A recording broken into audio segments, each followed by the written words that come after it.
প্রমিতের আসল মুখোশ সবার সামনে আনতে এবার কথার পাশে এসে দাঁড়ালো এবি। হ্যাঁ বন্ধুরা, আমরা এমনটাই দেখতে পাবো কথা ধারাবাহিকের নতুন প্রমোতে। কথা বাবা মহাদেবের মন্দিরে দাঁড়িয়ে বলে, অনেক ঝড় গেছে গুহবাড়ির উপর দিয়ে, পরিবারের মঙ্গল কামনায় এবার বাবা মহাদেবকে সোনার সাপ অর্পণ করব। এদিকে প্রমিত সাধু বাবার ছদ্মবেশ নিয়ে মন্দিরে ঢুকে সুযোগ বুঝে প্রসাদের মধ্যে ঘুমের ঔষধ মেশাতে মেশাতে মনে মনে বলে, ঘুম পাড়ানি ঔষধ তুমি ঘুম দিয়ে যাও, ঘুমবে যখন সবাই কাজ হাসিল করে নেব। এদিকে প্রসাদ খাওয়ার কিছুক্ষণের মধ্যেই সবাই নিজুম ঘুমিয়ে পড়ে।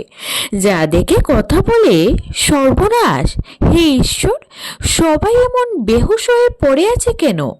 অন্যদিকে এই সুযোগে প্রমিত মন্দিরের ভেতরে এসে বলে, এই সুযোগে সোনার সাপে মোড়া শিবলিঙ্গ পাচার হবে ব্ল্যাক মার্কেটে। আড়াল থেকে প্রমিতের কথা শুনে কথা বলে, আসল চেহারাটা এবার সবাই দেখবে।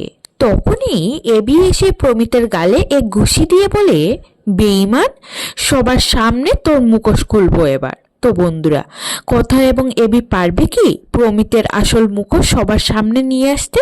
তোমাদের কি মনে হয়?